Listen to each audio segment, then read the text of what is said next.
Welcome friends, welcome to my YouTube channel chemistry funda for 11th and 12th। आज heading देख के आपको समझ में आ रहा होगा कि ये वीडियो लेक्चर किस पे है। तो बेसिकली थर्मोडायनामिक्स का ही वीडियो लेक्चर की सीरीज़ है और इसमें जो आज हम डिस्कस करेंगे वो second law of thermodynamics and introduction of entropy के कॉन्सेप्ट को इंट्रोड्यूस करेंगे। राइट, तो आते हैं सबसे पहले सेकेंड लॉ।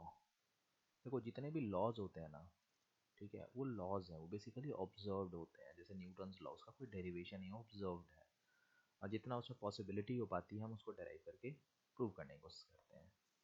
राइट, तो हम सेकेंड लॉ देखते हैं पहले क्या है। तो सेकेंड लॉ के बहुत सारे इंटरप्रिटेशन है। राइट, उसको वन बाय वन हम देखते हैं कि क्या क्या हम कह सकते हैं बहुत इजी लैंग्वेज में।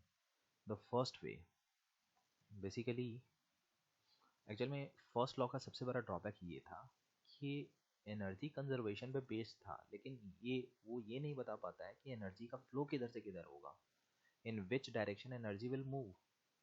राइट, वो सारी चीज़ें आती हैं सेकेंड लॉ में। सेकेंड लॉ ये बताता है कि हाई टेम्परेचर से लो टेम्परेचर की तरफ मूव होगा या कोई भी और अदर वेज है मूव करने के, तो वो कैसे हैं, किस चीज़ से गवर्न होगा, कैसे वो चीज़ें स्पॉन्टेनियस हम डिसाइड करेंगे। तो उसमें फ्लो इन्वॉल्व नहीं होता है, सेकेंड लॉ में फ्लो इन्वॉल्व है। तो पहला चीज़ सेकेंड लॉ का सबसे बेस्ट तरीका ये है कि एक्चुअल में ह्यूमन सिविलाइजेशन में जो दो बहुत बड़े डेवलपमेंट्स हुए थे वो था एक क्यू, यानी जब आदि मानव ने आग जलाना सीखा था। हीट जिसको हमने कहा, हमें हीट मिल गया था, बहुत पहले मिल गया था जब हमने आग जलाना सीखा था। लेकिन इस हीट से हम सिर्फ आग खाना वाना ही बना पाते थे, सिर्फ हीट को यूज़ कर पाए। हमारे पास जो थिंग मिसिंग था वो था वर्क, हमारे पास वर्क मिसिंग था। Right, for work we were dependent on animals from many many centuries. बहुत सालों तक हम सिर्फ एनिमल्स पर डिपेंडेंट थे, जो स्ट्रॉन्ग एनिमल्स थे। बाद में इंडस्ट्रियल रिवॉल्यूशन आया और इंडस्ट्रियल रिवॉल्यूशन से हमने इस हीट को वर्क में कन्वर्ट करना सीख लिया कि how to convert this heat into work. Right, और उसके बाद इंडस्ट्रियल रिवॉल्यूशन आया और पूरी जो ह्यूमन सिविलाइजेशन वो चेंज हुई। तो बेसिकली हीट का वर्क में कन्वर्जन, इसी चीज़ से second law of thermodynamics deal करता है। वो कहता है कि complete conversion of heat into work is not possible. Right, तो इसका कंप्लीट कन्वर्जन हीट का वर्क में हो ही नहीं सकता है। Complete conversion, complete conversion, conversion of heat into work is not possible. Right, तो ये पहला एक स्टेटमेंट है। दूसरा है कि एक्चुअल में हीट को वर्क में हम कन्वर्ट करते हैं। हीट का वर्क में जो कन्वर्जन होता है वो हीट इंजन से होता है। Heat engine, heat engine. तो ये कहता है कि कोई भी ऐसा हीट इंजन है ही नहीं जो हीट को 100% वर्क में कन्वर्ट कर सके। यानी हीट को अगर आप वर्क में 100% कन्वर्ट करना चाह रहे हो तो ये पॉसिबल नहीं, जो कि पहले वाला स्टेटमेंट भी है, 100% कन्वर्जन इज नॉट पॉसिबल। तो यहाँ से इसी को दूसरे लैंग्वेज में ऐसे कहते हैं, बेसिकली इंजन की एफिशिएंसी वो डिफाइंड होती है जो वर्क हमें मिला डिवाइडेड बाई जो हीट हमने सप्लाई किया था, W by Q. Q supplied में लिख देता हूँ। तो हमने जो हीट सप्लाई किया, हम तो चाहेंगे पूरा का पूरा कन्वर्ट हो जाए वर्क में, लेकिन वो 100% कन्वर्जन नहीं हो पाता है। इसीलिए दूसरे लैंग्वेज में कि efficiency of heat engine cycle, ये एफिशिएंसी का फॉर्मूला है, ये cannot be 100%, it can't be 100%। ये सेकेंड स्टेटमेंट है। तो ऊपर वाला नीचे वाले में कोई फर्क नहीं है, चाहे आप एफिशिएंसी के टर्म में बोलो या सिंपल यही कह दो कि हीट का कन्वर्जन वर्क में पॉसिबल नहीं है। तीसरा जो सबसे इम्पॉर्टेंट है ये कहता है for spontaneous process. Spontaneous process का मतलब होता है self occurring without human efforts के जो हो, जिसकी उस डायरेक्शन में खुद होने की टेंडेंसी हो। और जितने भी स्पॉन्टेनियस प्रोसेस हैं ये बहुत ही फास्ट होंगे, क्योंकि इनकी खुद होने की टेंडेंसी है, तो दे आर फास्ट, ये फास्ट होंगे। और दूसरे लैंग्वेज में ये इरिवर्सिबल होंगे। Irreversible process are very fast, हमें पता है ये फास्ट होगा और ये इरिवर्सिबल होगा। All spontaneous process are irreversible. Right. तो ये कहता है कि किसी भी स्पॉन्टेनियस प्रोसेस के लिए डेल्टा एस यूनिवर्स ये ऑलवेज ग्रेटर देन 0 होगा। यानी किसी भी स्पॉन्टेनियस प्रोसेस में एंट्रोपी ऑफ यूनिवर्स हमेशा इंक्रीज होगा। तो entropy of universe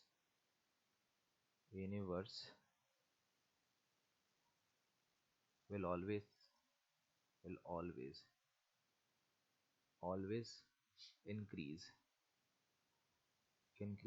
for irreversible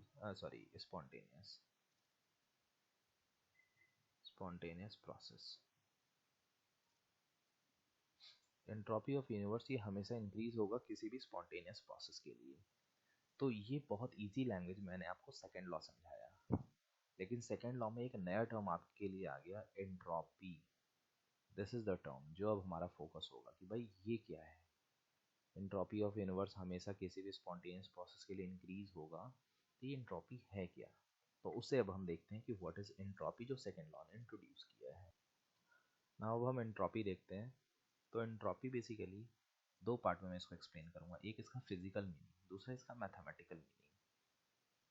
तो I am starting with the physical meaning. तो देखो फिजिकल मीनिंग सिंपल सा है, मेजरमेंट ऑफ डिसऑर्डरनेस या रैंडमनेस ऑफ द सिस्टम। कोई पार्टिकल कितना रैंडमली किसी सिस्टम में मूव कर रहा है, जितना रैंडमली मूव करेगा उसकी एंट्रोपी उतनी ही ज़्यादा होगी। तो रैंडमनेस या डिसऑर्डरनेस का मेजरमेंट है। तो सिंपल हम बोलेंगे मेजरमेंट ऑफ रैंडमनेस और डिसऑर्डरनेस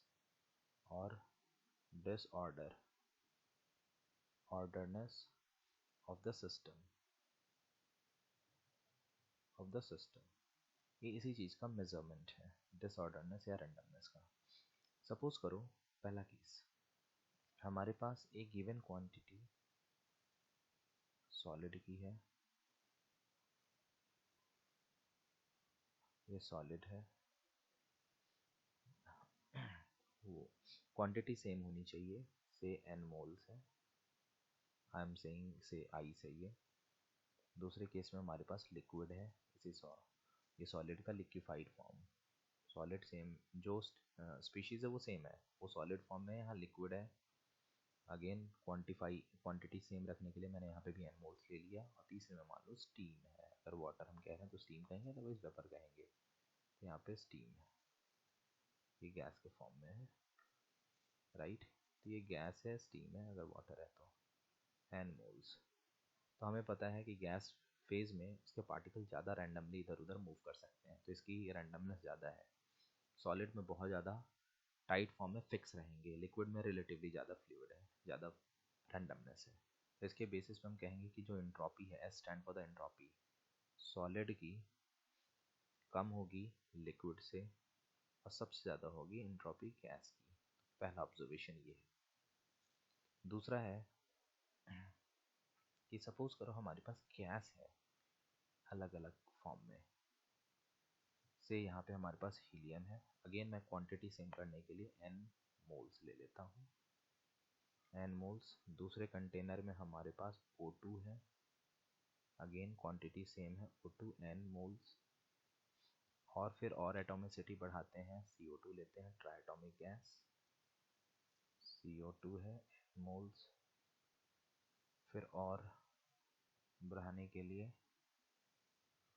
और एटॉमिसिटी हाई करते हैं, से CH4 आ गया n मोल, इसकी एटॉमिसिटी और ज़्यादा है, एंड सो ऑन। तो रूल सिंपल सा है, अगर सेम क्वांटिटी ऑफ गैस को सेम टेम्परेचर पे आप कंपेयर कर रहे हो, राइट, तो रूल है higher atomicity higher entropy. Actual में इसमें बॉन्ड के अलॉन्ग भी कुछ वाइब्रेशंस होता है, जिसके कारण इसमें कुछ रैंडमनेस जनरेट होती है। तो हीलियम में कोई बॉन्ड ही नहीं है, तो जो भी इसमें रैंडमनेस होगा वो सारे ट्रांसलेशनल रैंडमनेस होंगे हीलियम में, राइट। ऑक्सीजन में ट्रांसलेशन तो है ही, साथ में एक बॉन्ड के अलॉन्ग वाइब्रेशन से कुछ एडिशनल रैंडमनेस आएगा। CO2 में 2 बॉन्ड के अलॉन्ग वाइब्रेशन से आएगा, और CH4 में 4 बॉन्ड के अलॉन्ग वाइब्रेशन से आएगा।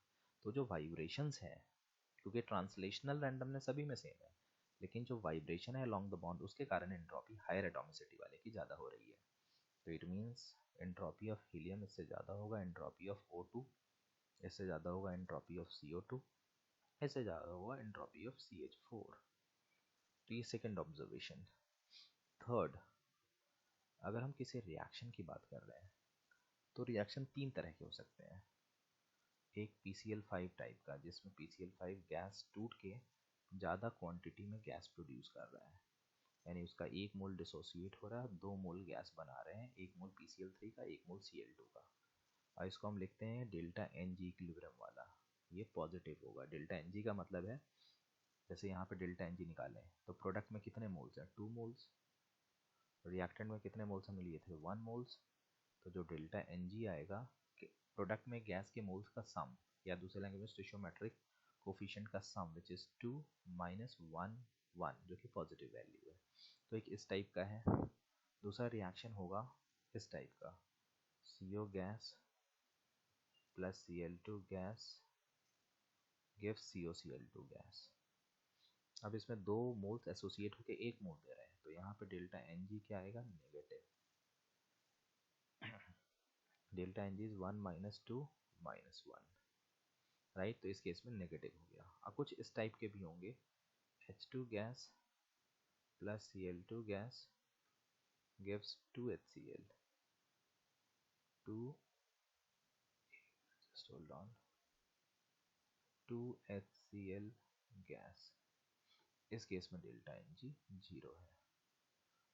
तो जहाँ पे डेल्टा Ng पॉजिटिव है, यानी 1 मोल गैस से 2 मोल गैस बन रहा है, तो वहाँ पे हम आराम से कह देंगे कि गैस के मोल ज़्यादा होने के कारण डेल्टा S जो होगा वो भी पॉजिटिव होगा। डेल्टा S का मतलब है, इसका मतलब अगर मैं समझा सकूँ आपको, entropy of product minus entropy of reactant. तो प्रोडक्ट में ज़्यादा गैस है तो उसकी एंट्रोपी ज़्यादा है, माइनस रिएक्टेंट में कम मोल्स थे तो उसकी कम है, इसलिए वैल्यू पॉजिटिव आई। इस केस में वेल ऑब्वियस सी बात है, इसका डेल्टा S नेगेटिव होगा और इसका delta S close to zero, exact नहीं बोलेंगे क्योंकि अगर ये रिएक्शन हो रहा है तो थोड़ी बहुत स्पॉन्टेनिटी है ही इसमें, इसलिए हम इसको बोलते हैं approx, approx zero, approx zero. Deviation allowed है लेकिन जीरो के ही काफ़ी क्लोज होगा। तो ये तीसरा वे हुआ इसको एक्सप्लेन करने का। आगे बढ़ते हैं कि और क्या होता है। अब फिजिकल मीनिंग में दो चीज़ें आप और याद रखना, एक during boiling of egg, fourth है during boiling, boiling of egg, egg entropy increases. जो S होता है एंट्रोपी वो इंक्रीज करता है, एंट्रोपी इंक्रीजेज। रीज़न इसका मैं बताता हूँ, देखने में ऐसा नहीं लगता है क्योंकि जब आप एग लोगे और लिक्विड होता है, मैं आपको डायग्राम समझाता हूँ। ये एग, मान लो कि ये एग है, एग्जैक्ट एग टाइप का तो लुक नहीं आ रहा है इसमें। पहले आपको पता है इसमें ये लिक्विड के फॉर्म में होता है, चारों तरफ इस टाइप का होता है एग। तो इसमें मैं आपको प्रोटीन का स्ट्रक्चर समझाता हूँ, ठीक है। इसमें जो होता है वो सेकेंडरी प्रोटीन होता है। तो जो प्रोटीन होगा, ये प्रोटीन का लेयर है, कहीं कहीं मैं बना देता हूँ NS समझाने के लिए। प्रोटीन में बेसिकली अमाइड लिंकेज होती है, राइट। ऐसे ये दूसरा प्रोटीन का लेयर है, C double bond O NH, like इनके बीच में H बॉन्ड होता है। तो ये आगे फिर H बॉन्ड में ऐसे ही कंटिन्यू करेगा, फिर ये आगे H बॉन्ड में ऐसे कंटिन्यू करेगा। तो सारे layers they are attach with H bond, H bond से ही अटैच होते हैं। और ये जो प्रोटीन का स्ट्रक्चर होता है, आप पढ़ोगे बायोमोलिक्यूल्स में, तो उसमें ये स्ट्रक्चर जो होता है वो सेकेंडरी प्रोटीन का होता है। जब आप इसको हीट करते हो, हीट करते हैं तो इसके जो H बॉन्डिंग है वो टूट जाती है, हाइड्रोजन बॉन्डिंग इसका डिसोसिएट हो जाता है और ये सॉलिड बन गया, एग बिकम सॉलिड, ये सॉलिडिफाई हो चुका है, ठीक है। तो सॉलिड में क्या होता है, हाइड्रोजन बॉन्ड टूटने के कारण ये जो लेयर्स हैं ये काफ़ी क्लोज क्लोज आ जाते हैं, बट एक्चुअल में देयर इज नो इंटरेक्शन, इनके बीच में कोई इंटरेक्शन नहीं रहा। तो पहले क्या है, due to the H bond they are resembling one molecule, क्योंकि वो सारे कनेक्टेड हैं। अब H बॉन्ड टूटने के कारण ये क्लोज आ गया, that's why it is solid. लेकिन सिंस दोनों लेयर्स के बीच में कोई अब बॉन्ड नहीं रहा, किसी तरह का होल्डिंग बॉन्ड नहीं रहा, इसीलिए इसके रैंडमनेस ज़्यादा हो गई। तो all protein, protein layer are free free, इसीलिए इसकी एंट्रोपी ज़्यादा है। तो अगर आप देखोगे इस केस में बॉइल्ड बॉइल्ड एस जो बॉइल्ड है इसकी एंट्रोपी हाई है, किसके कंपेयर में? एंट्रोपी ऑफ अनबॉइल्ड बॉइल्ड एग के कंपेयर में इसकी कम है। तो that's why during the boiling of egg entropy increase होता है। तो ये चीज़ आप ध्यान रखना, ये बहुत इंपॉर्टेंट है। अब यहाँ से मैं एक और आप चीज़ ध्यान रखना, बहुत बार पूछा जाता है फोर्थ, कि जब अन स्ट्रेच्ड रबर, ये एक रबर है हमारे पास, इसको हमने स्ट्रेच कर दिया, अनस्ट्रेच्ड रबर है ये, स्ट्रेच्ड रबर, और ये है स्ट्रेच्ड रबर। इसमें किसकी एंट्रोपी ज़्यादा है ये पूछा जाता है। तो इसकी एंट्रोपी हाई है और इसकी एंट्रोपी लेस है। रीजन सिंपल सा है, अनस्ट्रेच्ड रबर में आप लेयर्स का अरेंजमेंट देखोगे तो काफ़ी दूर दूर होते हैं, दे आर फार अवे। लेकिन जब आप स्ट्रेच लेयर में देखोगे लेयर को, तो ये काफ़ी पास पास होते हैं, दे आर वेरी क्लोज। हो सकता है कहीं मेरे से ओवरलैपिंग हो जाए, but they are very close. तो ये मोर ऑर्डर्ड है, मोर ऑर्डर्ड, यानी इसमें रैंडमनेस कम है। ये लेस ऑर्डर्ड है, लेस ऑर्डर्ड। इसीलिए जब भी हम रबर को स्ट्रेच करते हैं तो उसकी एंट्रोपी डिक्रीज होती है। तो ये एक इम्पॉर्टेंट चीज़ है कि स्ट्रेचिंग ऑफ रबर में उसकी एंट्रोपी डिक्रीज होगी। तो ये पूरा मैंने 4-5 एग्जांपल लेके आपको फिजिकल मीनिंग समझाया। ठीक है, सारे केसेस कुछ भी आपसे पूछा जाए बहुत इजीली हैंडल करो, आपको सिर्फ रैंडमनेस चेक करना है। अब आगे आते हैं इसका मैथमेटिकल मीनिंग क्या है।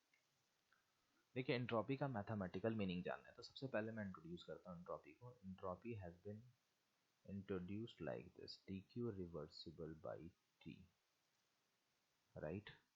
सबसे पहला ये चीज़ है कि dq reversible by t he entropy है। पहले मैं आपको समझा देता हूँ कि इसका मतलब क्या है। dq रिवर्सिबल बाई t का मतलब ये कहता है कि मान लो आप किसी पॉइंट A से किसी पॉइंट B पे जाओ, A से आप B पे जाओ, आपके पास बहुत सारे रास्ते हैं। ये आप ऐसे गए, ये आप ऐसे गए, हो सकता है आप ऐसे भी जाओ, आप कैसे भी जाओ, और ये इरिवर्सिबल पाथ से आप गए, ये भी एक इरिवर्सिबल पाथ से गए, ये भी आप एक इरिवर्सिबल पाथ से गए। ये एक मैंने पाथ सेलेक्ट किया जिससे मैं यहाँ से यहाँ पे पहुँचा हूँ रिवर्सिबल पाथ से, राइट। तो हर स्टेप का अपना क्यू होगा, तो हर प्रोसेस के लिए आप डी क्यू बाई टी निकालो, राइट। अभी मैं थोड़ा सा और एलिब्रेट कर दूँ, अगर आप पूरा एंट्रोपी निकालोगे तो इसको आपको इंटीग्रेट करना होगा। मीन्स अगर हम इंटीग्रेट करते दोनों side D Q reversible by t integration, तो यहाँ से हमें एंट्रोपी मिलेगा delta S integration D Q reversible by T with suitable limits. तो अगर आप इसको इंटीग्रेट करके निकालोगे तो इस स्टेप का हमें डी क्यू मतलब डी क्यू बाई टी का इंटीग्रेशन मिलेगा। सिमिलरली इसमें भी डी क्यू बाई टी का हम इंटीग्रेशन करके निकालेंगे, इसमें भी डी क्यू बाई टी कैसे करेंगे वो भी आप भूल जाओ। ठीक है, पहले आप डेफिनेशन समझो, ये नहीं कि आपको दिमाग में इसको इंटीग्रेट करना है या सोचना है कि कैसे करना है, वो बात की चीज़ है। हम हर स्टेप के लिए डी क्यू बाई टी का इंटीग्रेशन निकाल रहे हैं। अब पॉइंट ए और पॉइंट बी के बीच में अगर हमसे पूछा जाए कि डेल्टा एस जो कि S B entropy at B minus entropy of A है, ये किसके इक्वल होगा, तो आपको बताना है। सपोज मैं इसको रीड करूँ, ये फर्स्ट स्टेप, ये सेकेंड स्टेप, ये थर्ड पाथ और ये फोर्थ पाथ है। तो आपको बताना है कि it is equal to d q by t integration of second path. और ये किसी पाथ के इक्वल नहीं होगा, चाहे आप किसी भी पाथ से जाओ, आप थर्ड से जाओ या फोर्थ से जाओ, लेकिन आपको D q by T second वाले का ही लेना है, यानी रिवर्सिबल वाले का ही डी क्यू बाई टी लेना है। चाहे आप पाथ कुछ भी फॉलो करो, तो आप फोर्थ से कर रहे हो, आप फोर्थ वाले का डी क्यू बाई टी निकाल के कह रहे हो तो एंट्रोपी की इक्वल नहीं है, तो बिल्कुल नहीं आएगा, क्योंकि आपको जो लेना है वो रिवर्सिबल वाले का ही लेना है। यानी आप पाथ चाहे कुछ भी फॉलो करो, लेकिन आप दिमाग में इमेजिन करो कि मैं यहाँ से यहाँ पे अगर रिवर्सिबली जाता तो डी क्यू बाई टी की क्या वैल्यू होती, और वो जो आंसर आपको मिलेगा वही एंट्रोपी की वैल्यू है। तो this is the first thing जो मैंने आपको समझाया कि यहाँ पे आप किसी भी पाथ से जाओ, लेकिन आपको दिमाग में इमेजिन करना है कि अगर मैं रिवर्सिबली जाता यानी वेरी वेरी स्लो जाता, क्योंकि रिवर्सिबल इरिवर्सिबल मैंने एक वीडियो बना रखा है और काफ़ी डिटेल में समझाया है। अगर मैं रिवर्सिबली जाता तो क्या इंट्रॉपी का चेंज होता, बस वही इंट्रॉपी है। ठीक है, तो मेरे पास इसके अलावा कोई फॉर्मूला नहीं है बताने के लिए, तो इसी को लेके हम आगे करेंगे और देखेंगे कैसे हम इस चीज़ को अप्लाई करेंगे। तो आते हैं, अब यहाँ पे मैं एक चीज़ और इंट्रोड्यूस करना चाहता हूँ कि अगर हमारे पास एक रिवर्सिबल एडियाबैटिक प्रोसेस है तो रिवर्सिबल एडियाबैटिक प्रोसेस में आपको पता है डी क्यू जीरो होगा, क्योंकि कोई भी एडियाबैटिक प्रोसेस में होता है तो रिवर्सिबल एडियाबैटिक के लिए डी क्यू जीरो है, तो इसीलिए जो डी एस आएगा वो भी जीरो हो जाएगा क्योंकि डी क्यू बाई टी है, तो this will give you S equal to constant. यानी एक रिवर्सिबल एडियाबैटिक प्रोसेस में एंट्रोपी चेंज नहीं होता है, राइट। तो hence entropy S remains constant for reversible adiabatic. बहुत इंपॉर्टेंट है एडियाबैटिक, ये बहुत इंपॉर्टेंट है, इसीलिए रिवर्सिबल एडियाबैटिक का एक दूसरा नाम दिया जाता है iso entropic process. Iso entropic process ये नाम भी दिया जाता है रिवर्सिबल एडियाबैटिक प्रोसेस का दूसरा नाम है आइसो एंट्रोपिक प्रोसेस। तो बहुत इंपॉर्टेंट है, ये ध्यान में रखना, क्योंकि बहुत बार examiner reversible adiabatic word use ना करके आइसोएंट्रोपिक प्रोसेस यूज़ कर देगा। हाँ, अगर आप पूछोगे कि क्या इरिवर्सिबल एडियाबैटिक में ऐसा होगा, अगर हमारे पास इरिवर्सिबल एडियाबैटिक है तो मैं कहूँगा देखो इरिवर्सिबल एडियाबैटिक में डी क्यू इरिवर्सिबल जीरो है। We don't have idea about d Q reversible, कि अगर हम एक पाथ ऐसा समझो आप कि पॉइंट ए से पॉइंट बी पे एक इरिवर्सिबल एडियाबैटिक से हम आए हैं, इसमें डी क्यू जीरो डेफिनेटली है, लेकिन इसी पॉइंट ए से बी पे हम आए किसी रिवर्सिबल पाथ से, तो हमें नहीं पता कि उसका डी क्यू जीरो है या क्या है। एक मन में रिवर्सिबल पाथ से आओ, अगर उसका भी डी क्यू जीरो है तो ये जीरो हो जाएगा, बट हमें पता है वो हो नहीं सकता है, तो इसलिए यहाँ पे डी क्यू इरिवर्सिबल जीरो है, डी क्यू रिवर्सिबल जीरो नहीं है।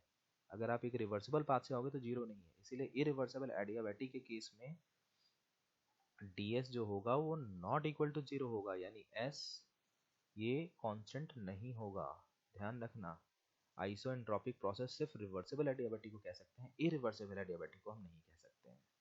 ठीक है, अब और आगे बढ़ते हैं, देखते हैं कि इसको कैसे अप्लाई करेंगे हर केस में। अब ये एक मैंने क्वेश्चन पिक किया समझाने के लिए कि सपोज कीजिए हमारे पास आई से -10 डिग्री सेंटीग्रेड पे और उसका वेट है 10 ग्राम, उसको हमने कन्वर्ट किया वाटर 10 ग्राम वाटर में 77 डिग्री सेंटीग्रेड पे।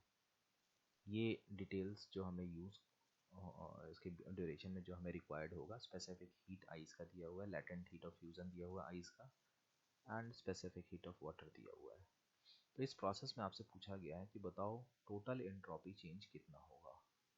तो मैं इस क्वेश्चन को पिक करता हूँ समझाने के लिए। तो देखिए हम कैसे सोल्यूशन करेंगे, पहले इसको 3 पार्ट में हम डिवाइड करेंगे। हमारे पास आइस है -10 डिग्री सेंटीग्रेड पे, वजन तो हर जगह 10 ग्राम ही रहना है कंजर्वेशन ऑफ मास से। तो पहले ये आइस कन्वर्ट होगा 0 डिग्री आइस में, फिर ये आइस कन्वर्ट होगा वाटर 0 डिग्री सेंटीग्रेड, फिर ये वाटर कन्वर्ट होगा वाटर 77 डिग्री सेंटीग्रेड। ये पूरा डिस्ट्रीब्यूशन है। हम वन बाई वन इस स्टेप का डेल्टा S1 निकालेंगे, चेंज इन एंट्रोपी, इस स्टेप का डेल्टा S2 निकालेंगे, चेंज इन एंट्रोपी, और इसमें डेल्टा S3 निकालेंगे, और इन्हीं तीनों का सम नेट डेल्टा S के इक्वल होगा। तब आते हैं इस प्रोसेस में हम कैसे करेंगे। तो देखो dq का फॉर्मूला पहले हम लिखते हैं, ये हो जाएगा ms dt, डिफरेंशियल फॉर्म में लिखें q is equal to ms delta t होता है, डिफरेंशियल फॉर्म में dq is equal to ms dt आएगा, राइट। हमारे पास dq का यही फॉर्मूला है। अब अगर हम ds को लिखें तो ds होता है dq अपॉन t, पुट करते हैं dq को, तो ये आएगा ms dt बाई t। इस पाथ पे पहले मैं अप्लाई कर रहा हूँ, तो यहाँ से अगर हम इंटीग्रेट करें ds को तो ये आ जाएगा ms कांस्टेंट होने के कारण बाहर आ जाएगा, with limit dt by t, temperature lower limit -10 degree centigrade को जब केल्विन में हम कन्वर्ट करेंगे तो ये आ जाएगा 263 केल्विन, 0 डिग्री को कन्वर्ट करेंगे तो 273 kelvin. Integration of ds is delta s, और ये आ जाएगा simple mass which is 10 gram, specific heat of ice, क्योंकि आइस वाले जोन की बात हो रही है, 0.5, और ये आ जाएगा ln 273/263। अब आप कहोगे कि ये फ्रीजिंग तो बहुत फास्ट, सॉरी मेल्टिंग तो बहुत फास्ट हो रहा होगा। मैं कहूँगा हाँ फास्ट हो चाहे कुछ भी हो, लेकिन हमने यहाँ पे इंटीग्रेट किया है, और इंटीग्रेशन सिर्फ और सिर्फ रिवर्सिबल में ही यूज़ होता है। यानी हमने ये माना है अपनी तरफ से कि ये प्रोसेस बहुत धीरे धीरे धीरे धीरे -10 से 0 पे पहुँचा है। चाहे आप इसको कितनी देर में भी मेल्ट करा दो, कितने देर में भी -10 से 0 पे ले जाओ, लेकिन हमने इसको रिवर्सिबल ही माना है कि बहुत धीरे धीरे कराया है। That's why I have used integration. ये अगर किसी को भी आपको ये चीज़ समझने में दिक्कत हो रही है तो आप मेरे उस वीडियो को जरूर रेफर करें जहाँ मैंने रिवर्सिबल और इरिवर्सिबल समझाया था, क्योंकि वहीं से ये सारे कॉन्सेप्ट्स आपको क्लियर होंगे। तो ये हमारे पास डेल्टा S1 आ गया। नाउ डेल्टा S2 आ रहा है। ये बहुत आसान है क्योंकि इसमें टेम्परेचर कॉन्स्टेंट है, that is the important tool. तो मैं यहाँ पे भी ds लिखता हूँ, इट इज़ dq/t। जब मैं इसको इंटीग्रेट करूँगा ds को तो ये आ जाएगा, t कांस्टेंट होने के कारण, क्योंकि यहाँ 0 डिग्री आई से 0 डिग्री वाटर में जा रहा है तो टेम्परेचर तो चेंज हो ही नहीं रहा है, तो ये ऐसा आ जाएगा। It means delta S is q/t। q हो जाएगा इस केस में m into L, latent heat of fusion, क्योंकि ये ट्रांजिशन मतलब फेज चेंज का जोन है, इसमें m इंटू एल पुट करेंगे, और यहाँ से हमें डेल्टा S2 मिल गया, m mass 10 gram, latent heat of fusion ऊपर दिया हुआ है 80 by temperature 273। Very simple, delta S1 और डेल्टा S2 आ चुका है। और जैसे हमने आइस में टेम्परेचर चेंज के ड्यूरेशन में निकाला था, वैसे वाटर में ही करना है। यानी इस केस में ds, फिर वही तरीका हमारे पास, मेरे पास और कोई दूसरा रास्ता नहीं है, dq/t, और dq को मैं पुट करूँगा ms dt/t। बस इस पर वाटर का जोन है तो जो स्पेसिफिक हीट s आएगा वो वाटर वाला आएगा। तो यहाँ से हम ds को लिखेंगे ms dt/t, and I'll go for the integration with lower limit of temperature as 260 273 से 77 degree will correspond to 350 degree centigrade, 350 kelvin, right. तो यहाँ से डेल्टा S3 हमारे पास आ जाएगा मास 10, specific heat 1, and this is ln 350 by 273। In this way we are able to find delta S1, delta S2, delta S3, तीनों को आप add करके we are able to find this term जो हमें निकालना था डेल्टा S। तो ये पहला क्वेश्चन डेल्टा S फाइंड करने के लिए, देखो मेरे पास सिर्फ एक फॉर्मूला है dq/t, और मैं हर क्वेश्चन में उसी को यूज़ करूँगा वाइजली, और यही चीज़ मैं आपको समझाना चाह रहा हूँ, ठीक है। अब अगला क्वेश्चन देखते हैं। Now this the second question जो हम ले रहे हैं। एक आइडियल गैस O2 है, उसको हमने 2 एटमॉस्फेयर 3 लीटर से 1 एटमॉस्फेयर तक एक्सपेंड कराया आइसोथर्मली, लेकिन इम्पॉर्टेंट चीज़ ये है कि against constant pressure of 1 atmosphere, यानी कांस्टेंट प्रेशर ऑफ 1 एटमॉस्फेयर के अगेंस्ट में पूरा एक्सपेंशन हो रहा है isothermally from 2 atmosphere to 1 atmosphere, और इस प्रोसेस का डेल्टा S हमें फाइंड करना है। तो इसका मैंने पहले से ही पीवी डायग्राम यहाँ पे बना के रखा हुआ है। मैंने ये पहले भी बताया है रिवर्सिबल और इरिवर्सिबल वाले वीडियो में कि अगर ये लैंग्वेज आए against constant pressure of 1 atmosphere, यही पहचान होती है इरिवर्सिबिलिटी की, क्योंकि रिवर्सिबल प्रोसेस में कांस्टेंट प्रेशर के अगेंस्ट में एक्सपेंशन नहीं हो सकता है, उसमें आपको एक कर्व मिलेगा। तो ये हमारे पास एक कर्व है इस प्रोसेस का। तो देखो पहले मैं आपको कंसेप्चुअली समझाता हूँ। यहाँ से हम ए से बी पे आए इस पाथ के थ्रू जो कि एक इरिवर्सिबल है। तो अगर मुझसे एंट्रोपी पूछा गया तो मैं इमेजिन करूँगा कि अगर मैं इस ए से बी पे आता रिवर्सिबल पाथ से, रिवर्सिबल आइसोथर्मल का पाथ आपको पता है जो कि PV is equal to constant के सिमिलर होता है, जो कि मैंने बता रखा है ऑलरेडी। तो ये एक रिवर्सिबल पाथ है, राइट। तो इस पाथ का जो dq/t होगा वही ds होगा, राइट। तो यहाँ पे कुछ भी dq/t हो उससे हमें कोई मतलब ही नहीं है, वी विल नॉट केयर। हमें तो इस पाथ का जो कि एक वर्चुअल है, जो एक्चुअल में हमने नहीं कराया है, इसका जो dq/t होगा वही ds होगा। यानी इस स्टेप के लिए मैं सिंपल सा क्या करूँगा, मैं इमेजिन करूँगा कि मैं ए से बी पे रिवर्सिबल पाथ से गया, यानी रिवर्सिबल आइसोथर्मल। बेसिकली क्या होता है ना कि आप ए से बी पे आ रहे हो रिवर्सिबल आइसोथर्मल से, आइसोथर्मल से और इरिवर्सिबल आइसोथर्मल से, तो दोनों का पॉइंट सेम रहेगा, जो कि एडियाबैटिक में नहीं रहता। ये सारी चीज़ें मैंने पहले समझा रखी हैं। अगर आपको ये बिल्कुल नया लग रहा है तो ये देखने के पहले, इसको करने के पहले आप वो वीडियो ज़रूर देख लो, नहीं तो ये सारी चीज़ें समझ में नहीं आएंगी। तो रिवर्सिबल आइसोथर्मल से आया है, राइट। और रिवर्सिबल आइसोथर्मल के लिए अब हम चीज़ों को पहले प्रोसीड करते हैं। तो रिवर्सिबल आइसोथर्मल W रिवर्सिबल, आप रिकॉल करो क्या होता था। वो था फॉर्मूला हमारे पास, मैं लिख देता हूँ -2.303। अगर मैं नहीं लिखूंगा तो मैं ln कर दूंगा, अगर 2.303 लिखूंगा तो लॉग कर दूंगा, तो मैं भी नहीं लिख रहा हूँ। ये होगा nRT ln V2/V1, ये फॉर्मूला है।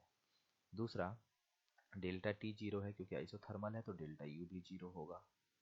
तो यहाँ से फर्स्ट लॉ अगर हम अप्लाई करें तो delta U is equal to Q plus W, ये पार्ट 0, तो इट मीन्स जो Q होगा वो -W के इक्वल होगा। -W के इक्वल का मतलब माइनस साइन खत्म, ये हो जाएगा nRT ln V2/V1, ये हो गया Q रिवर्सिबल। तो इतना चीज़ मैंने रिवर्सिबल आइसोथर्मल के लिए समझा दिया, क्योंकि मुझे इसी को यूज़ करना है, मुझे एक्चुअल पाथ से कोई लेना देना नहीं है। तो अब मैं आता हूँ, ds था dq reversible by t। Isothermal में t कांस्टेंट है, तो ये मेरे लिए बहुत बड़ा एडवांटेज है, वो इंटीग्रेशन के बाहर आ जाएगा। dq रिवर्सिबल, इट मीन्स जो डेल्टा s होगा वो q रिवर्सिबल, ये q है, q रिवर्सिबल बाई t के इक्वल होगा। और q रिवर्सिबल आपने यहाँ पे निकाल रखा है, जिसको ये रहा q रिवर्सिबल, इसको आप t से डिवाइड करोगे तो ये नेट रिजल्ट रह जाएगा nR ln V2/V1, story over भाई। अब हम पुट करते हैं वैल्यूज़ को, number of moles of the gas. अच्छा, मैं ये देना भूल गया था, नंबर ऑफ मोल्स ये गिवन होगा डेटा, मैं यहाँ पे कुछ मेंशन कर देता हूँ, 2 मोल, ये मैं मेंशन कर देता हूँ, तो ये आ जाएगा 2। आर की वैल्यू आप उसमें रखो जिसमें आप डेल्टा एस को निकालना चाहते हो, उसे मैं कैलोरीज में निकालना चाहता हूँ, तो आर की वैल्यू मैंने 2 रख दी कैलोरीज में। ln V2 फाइनल वॉल्यूम, ये भी निकालना रह गया है, मैं निकाल देता हूँ, क्योंकि आपको पता है P1 V1 is equal to P2 V2 होगा आइसोथर्मल के लिए। P1 कितना है, P1 is 2, V1 is 3, P2 is 1, V2 we have to find, यहाँ से V2 आ जाएगा 6, तो पुट करता हूँ 6/V1, जो इनिशियल है वो 3 है, तो 4 ln 2 will be the answer, इतना कैलोरी पर केल्विन, यही डेल्टा एस है इस प्रोसेस का। तो भाई सिंपल सा है, मैंने इस स्टेप के dq/t को नहीं लिया, ये आप ध्यान में रखना, ये मैंने नहीं लिया। अगर आप ये ले लोगे ना इस स्टेप का dq/t, जो ये रिवर्सिबल का है, तो गलत हो जाएगा, भले ही पाथ ऐसे गया हो, लेकिन आपको रिवर्सिबल वाले का ही लेना है। तो ये सेकंड क्वेश्चन है, क्लियर किया। आप थर्ड देखते हैं। आगे बढ़ने के पहले एक चीज़ मैं और एक फॉर्मूला इंट्रोड्यूस करने जा रहा हूँ, एंट्रोपी ऑफ आइडियल गैस के लिए एक जनरल फॉर्मूला, ठीक है। तो देखते हैं क्या है। ds हमने देखा है, ये होता है dq/t, right, dq reversible by t। मैं सारी चीज़ों को 1 बाई 1 लेके प्रोसीड कर रहा हूँ, ठीक है। अब फर्स्ट लॉ से देखते हैं, du is equal to dq plus dw, right. तो यहाँ से जो dq आ जाएगा वो आएगा du माइनस dw, इसको हम यहाँ पे पुट कर रहे हैं dq की जगह पे, तो ये जो ds आएगा ये आ जाएगा du/t minus dw/t। Now ds को पुट करते हैं, ये आ जाएगा ncv/dt by t minus dw हो जाएगा माइनस pdv, तो माइनस pd मतलब प्लस pdv/t, बिकॉज dw मैं बता देता हूँ ये होता है माइनस pdv। अब और थोड़ा सा आगे बढ़ते हैं, तो जो ds हो जाएगा ncv/dt/t, और यहाँ पे हम आइडियल गैस पहले ही मैंने मेंशन कर रखा है, ये फॉर्मूला आइडियल गैस के लिए है, तो PV इक्वल टू nRT में यूज़ करूँगा। यहाँ से P को पुट कर रहा हूँ मैं, nRT/V dV/t, t यहाँ से कैंसिल हो जाएगा, और ये हमारे पास एक इंटीग्रेबल फॉर्म में कन्वर्ट हो जाएगा, ncv/dt/t प्लस nR/dV/V। अब मैं इसको इंटीग्रेट करने जा रहा हूँ, I will integrate this with suitable limit, यहाँ T1 से T2 टेम्परेचर है, यहाँ से वॉल्यूम V1 से V2, तो ये मेरे पास इंटीग्रेट होके ऐसा आ जाएगा, जो डेल्टा एस है आइडियल गैस का, NCV ln T2/T1 plus N R L N V2 by V1, ये फॉर्मूला आ जाएगा। अभी जो इसके पहले हमने एक आइसोथर्मल का क्वेश्चन किया था, जो आइसोथर्मल इरिवर्सिबल प्रोसेस का, हम इस फॉर्मूले से उसका डायरेक्ट निकाल सकते हैं। कैसे, मैं बता रहा हूँ। क्योंकि अगर आइसोथर्मल है तो T2 is equal to T1 होगा फॉर आइसोथर्मल थर्मल, तो ये ln 1 हो जाएगा और ln 1 होता है 0। तो देखो आप डेल्टा एस वो डायरेक्ट आ जाएगा N R ln V2 by V1 जो वहाँ पे आया था T कैंसिल होने के बाद। तो ये एक जनरल फार्मूला है, आप उस केस में इसको डायरेक्ट अप्लाई कर सकते हो। तो ये फार्मूला आप याद रखो। इसी फार्मूले का एक दूसरा वर्जन भी है, कुछ नहीं, बस Cp को Cv से Cv को Cp से रिप्लेस करते हैं, वॉल्यूम को प्रेशर से रिप्लेस करते हैं। तो इसी का दूसरा वर्जन ऐसा आएगा n Cp ln T2 by T1 minus N R ln P2 by P1। बहुत इजीली है, आप वॉल्यूम को पुट करोगे प्रेशर के टर्म में तो ये अपने आप आ जाएगा फॉर्मूला। तो मैंने इसलिए बता दिया क्योंकि काम तो हमारा किसी एक से ही चलेगा, आप इसको याद रखना, इसी से क्वेश्चन सॉल्व करना। लेकिन कभी कभी ऑब्जेक्टिव में पूछ दे और ये फॉर्म दिया हो कि क्या डेल्टा इसका करेक्ट एक्सप्रेशन है, तो आपको इसको भी ध्यान में रखना है। तो ये एक अब इम्पॉर्टेंट टूल हो गया। तो आइडियल गैस आ जाए, बस हम यही ढूंढेंगे कि भाई इनिशियल टेम्परेचर क्या है, फाइनल टेम्परेचर क्या है, इनिशियल वॉल्यूम क्या है, फाइनल वॉल्यूम क्या है, या इनिशियल प्रेशर क्या है, फाइनल प्रेशर क्या है। इसी चीज़ को हम सर्च करेंगे। तो अब मैं एक एडियाबैटिक का क्वेश्चन पिक करने जा रहा हूँ। ये एक सिंपल क्वेश्चन मैंने लिया है कि 2 मोल हीलियम है, उसको एक्सपेंड करा रहे हैं 2 atmosphere 4 litre to 1 atmosphere reversibly adiabatically. इसका डेल्टा एस निकालना है। गैस आइडियल है, गैस इज आइडियल, ये मैंने लिख दिया। तो डेल्टा एस निकालना है। तो देखो इसमें कुछ नहीं करना है, पहले ही मैंने बता दिया है कि रिवर्सिबल एडियाबैटिक, एडियाबैटिक इसके लिए आपको पता है डी क्यू जीरो होना है, डी क्यू रिवर्सिबल, क्योंकि रिवर्सिबल एडियाबैटिक है तो डी क्यू रिवर्सिबल मैं कह सकता हूँ इसके क्यू को। तो डी एस क्या हो जाएगा, D Q reversible by T, sorry ये T, D Q reversible by T, तो ये हो जाएगा 0। तो यहाँ से हमारे पास आ जाएगा कि जो डेल्टा एस होगा वो 0 हो जाएगा। तो सिंपल आप बता दो कि भाई रिवर्सिबल एडियाबैटिक है तो एंट्रोपी का तो चेंज ही नहीं होना है। हाँ, इरिवर्सिबल एडियाबैटिक होता तो डेफिनेटली होता, फिर वैल्यू आएगी। जैसे मैं यहीं पे, क्योंकि जगह है तो मैं यहीं पे एक क्वेश्चन लेके, सो दैट दोनों की अंडरस्टैंडिंग आपको एक जगह अगल बगल में ही क्लियर हो सके। कि सपोज कीजिए यही क्वेश्चन होता है ऐसा, थोड़ा छोटा लिख रहा हूँ मैं, कि हमारे पास ये देखिए ये क्वेश्चन है, वही ऊपर वाला ही क्वेश्चन मैंने लिख दिया। 2 mole helium is expanded from 2 atmosphere 4 litre to 1 atmosphere against constant pressure of 1 atmosphere. ये इसको इरिवर्सिबल बना रहा है, तो this is something to be noted, right. तो अब ये इरिवर्सिबल एक्सपेंशन हो रहा है, अब इसमें हमें डेल्टा एस निकालना है। तो पहले मैं आपको प्लॉट इसका पीवी प्लॉट, क्योंकि इन सब में प्लॉट इंपॉर्टेंट होता है, थोड़ा सा अच्छे से आइडिया लग जाता है हमें।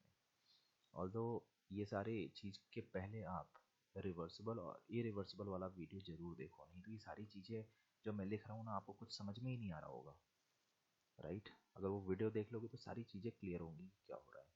ये हमारे पास इनिशियल पॉइंट है 2 एंड 4 का, यहाँ से हमने ड्रॉप डाउन किया, डायरेक्ट प्रेशर को सीधे ले आए 1 पे, और उसके बाद पूरा एक्सपेंशन 1 के अगेंस्ट में हुआ टिल फाइनल वॉल्यूम। ये नहीं पता है, आइसोथर्मल में तो P V equal to constant हम निकाल लेते हैं, इरिवर्सिबल एडियाबैटिक में कोई एक्सप्रेशन नहीं मेरे पास। रिवर्सिबल के लिए तो होता भी है P V gamma equal to constant, irreversible के लिए तो कुछ भी नहीं है। तो ये हमें V2 निकालना होगा, क्योंकि अगर V2 आ गया तो सारी कहानी आ गई, सब चीज़ आ गया, ठीक है। तो V2 निकालने का तरीका मैंने बता रखा है, क्योंकि इस केस में Q 0 है तो फर्स्ट लॉ ऑफ थर्मोडायनेमिक्स में हम लिखते हैं delta U is equal to W, क्योंकि Q को 0 पुट करोगे तो ये आ जाएगा, और ये होता है N CV डेल्टा T जो कि T2 माइनस T1 होगा, and this is equal to इस साइड वर्क को लिख रहे हैं माइनस पी एक्सटर्नल, ये सब पहले डिस्कस किया हो, पी एक्सटर्नल, पी एक्सटर्नल जिसके अगेंस्ट में एक्सपेंशन हो रहा है, जो कि यहाँ पे मेरा P2 है, मैं P2 ही इसको सीधे पुट कर रहा हूँ, ये सफिक्स में P2 लिखा हुआ है, P2 इंटू डेल्टा V यानी V2 माइनस V1। अब पुट करने की बारी है, मोल्स गैस का दिया हुआ है 2, मैंने 2 रख दिया। CV हीलियम है, मोनोएटॉमिक गैस है, तो 3R/2 होगा इसका CV। T2 minus T1, T2 minus T1 को मैं जो भी आप चाहो, आप T2 निकालना चाहो या V2 निकालना चाहो, अगर आप V2 निकालना चाहते हो तो T2 को पुट करो, क्या आएगा P2 V2, P2 is 1 V2 is this, V2 को V2 ही लिख रहे हैं, by NR which is 2R, right, minus T1 को पुट कर रहे हैं P1 V1, तो P1 V1 तो हमें पता है, ये रहा इनिशियल प्रेशर, ये रहा इनिशियल वॉल्यूम यहाँ पे, राइट। तो यहाँ पे अब पुट कर रहे हैं, it is 2 into 4 by 2R, ये आ गया, this is equal to minus P2 which is 1 into delta V, उसको रखते हैं V2 माइनस V1। अच्छा V1 भी हमें पता है, इसको पुट करेंगे 4, ये 4 है, 4, राइट। अब आप चेक कर लो, थोड़ा सा मैं इसको सिंप्लीफाई कर दूँ, 2R 2R और ये 2R कॉमन होके कैंसिल हो गया, तो यहाँ पे बहुत सिंपल आ गया मेरे पास 3V2/2 पहला टर्म, दूसरा आएगा 4 2 जा 8, 2 2 कैंसिल हो गया, माइनस 12 इज इक्वल टू, ये आ जाएगा 4 माइनस V2। यहाँ से हम V2 को बहुत इजीली सॉल्व कर सकते हैं, मैं आपके लिए सॉल्व भी कर देता हूँ। जो V2 की वैल्यू आएगी, इधर आएगा प्लस हो जाएगा 5 और ये हो जाएगा 16 इंटू 2/5, ये आ जाएगा वैल्यू 32/5 यानी 15.4 लीटर्स, ये वैल्यू आ जाएगी हमारे पास। इसको जहाँ तक मुझे लग रहा है सिंप्लीफाई करके यही आएगा, यही आएगा, नहीं एक में गलत हो गया, 6.4 होगा, सॉरी 6.4, इट इज 6.4 लीटर्स, ये आ गया हमारे पास V2। अब देखो V2 मैंने क्यों निकाला, टारगेट नज़रें टिकी हुई हैं डेल्टा एस पे, और नज़रें टिकी हुई हैं, साथ में फार्मूला भी मैं यहाँ पे साइड में लिख देता हूँ। फार्मूला मैं क्या यूज़ करने के लिए सोच रहा हूँ, क्योंकि गैस आइडियल है, तो मेरे दिमाग में है NCV ln T2/T1 minus plus NR ln V2/V1, ये मेरे दिमाग में है, राइट। तो मुझे पता है कि अगर से V2 आ गया तो सारी चीज़ें आ जाएंगी, तो बस इसी चीज़ को मैंने टारगेट किया। अब मैं यहाँ पे लिख देता हूँ क्या, ये मुझे 2 पता था, ये मुझे पता है 3R/2 होता है मोनोटॉमिक गैस के लिए। T1 की वैल्यू अभी मैं बता रहा हूँ, V1 एक हमें दिख रहा 4, V2 हमने निकाल लिया 6.4, यहाँ पे भी मोल्स 2 है, और R की वैल्यू हमें पता है, जिस यूनिट में आपको चाहिए उस यूनिट में आप पुट कर लेना, R इज नोन, यानी सारी चीज़ें हैं T1 T2 पे। तो देखो मैं बताता हूँ आपको T1 T2 कैसे निकालोगे। T1 निकालना है तो T1 के लिए सिंपल आपको करना है P1 V1/NR, P equal to NRT से P1 V1 पता है 2 इंटू 4/2, और R की वैल्यू लीटर एटमॉस्फेयर में आपने प्रेशर और वॉल्यूम को पुट किया है, तो ये 0.082 आएगा, ये आ गया T1। एंड सिंपली T2 भी आ जाएगा P2 V2/NR। देखो अब V2 निकालने से T2 भी निकल आया खुद ही, क्योंकि P2 तो हमें पता है 1, V2 हमने निकाल लिया 6.4 by N number of moles 2 है, और R की वैल्यू आएगी 0.082। तो इस ढंग से T1 T2 भी पता चल गया, ये T1 और ये T1 और ये T2 दोनों पता चल गया। सारी वैल्यूज़ को इसमें पुट करके हम इस गैस के लिए डेल्टा एस फाइंड कर लेंगे। तो यहाँ पे मैंने रिवर्सिबल एडियाबैटिक और इरिवर्सिबल एडियाबैटिक दोनों के एक एक एग्जांपल लेके कैसे कैसे फाइंड करेंगे ये चीज़ हमने बता दिया। रिवर्सिबल तो आसान है, उसमें डेल्टा एस 0 होगा। इरिवर्सिबल के लिए मैंने तरीका बता दिया कि how to get the values like this. तो friends this is all about, हाँ इंट्रॉपी पे और भी क्वेश्चंस हम लोग करेंगे, ठीक है। उसके लिए एक सेपरेट वीडियो मैं बनाऊंगा जिसमें जनरल क्वेश्चन ऑफ थर्मोडायनेमिक्स होगा, उसको आप जरूर रेफर करना in order to have the better clarity. तो एंट्रोपी के लिए इतना ही बताना था। Thank you very much. Like और सब्सक्राइब जरूर करें, जिसको भी रिक्वायर्ड हो शेयर करें। Thank you.